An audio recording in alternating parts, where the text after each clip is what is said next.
আরও একটি knockout match, আর্জেন্টিনার আরও একটি অবিশ্বাস্য প্রত্যাবর্তন, আলবিসেলেস্তেদের আরও একটি লিওনেল মেসিময় ম্যাচ। শেষ 7 মিনিটে এই মহাতারকার 2 অ্যাসিস্টে গোল পান ফার্নান্দেজ ও মার্টিনেজ, আর তাতেই ইংল্যান্ডকে 2-1 ব্যবধানে হারিয়ে টানা দ্বিতীয়বারের মতো বিশ্বকাপের ফাইনালে ওঠে আর্জেন্টিনা। মুমসাদ দিনুরের রিপোর্ট। সেন্সিটিভিটি আমার নাই, আছে হোয়াইট প্লাস প্রো সেন্সিটিভ। দাঁতের সেন্সিটিভিটি ভুলে খান মন খুলে। আটালান্টার Mercedes Benz stadium, England Argentina high voltage semifinal. ইতিহাস বলে বিশ্বকাপে এই দুই দল যখন একে অপরের মুখোমুখি হয় সেটা ছাপিয়ে যায় রিক্টার স্কেলের সব রিডিংকে।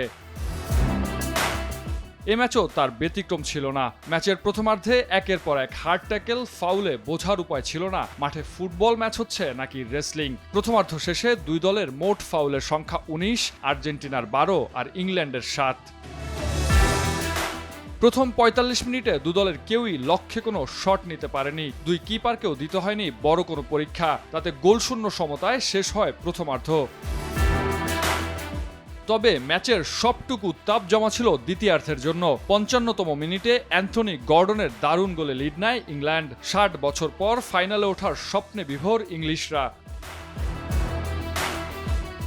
কিন্তু এ ম্যাচের স্ক্রিপ্ট যে লিখেছেন স্বয়ং বিধাতা। গোল হজম করার পর স্বরূপে ফিরে আলবিসেলেস্তেরা, যেন 11 আর্জেন্টাইন যোদ্ধার ইংলিশদের বিরুদ্ধে হারিয়ে যাওয়া ফকল্যান্ড দ্বীপ ফিরে পাওয়ার প্রাণপণ লড়াই।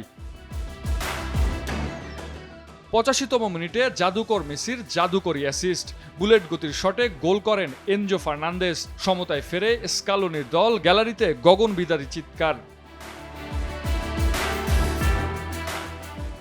7 মিনিট পর আবারও মেসি ম্যাজিক, ডান দিকের কর্নারের কাছাকাছি জায়গা থেকে বক্সে আর্জেন্টাইন মহাতারকার নিখুঁত ক্রস, আর তাতে চমৎকার হেডে প্রতিপক্ষের জাল কাপান লাউতারো মার্টিনেজ। 7 মিনিটের খ্যাপাটে ফুটবলে টানা দ্বিতীয়বারের মতো ফাইনালে পৌঁছায় আলবিসেলেস্তেরা।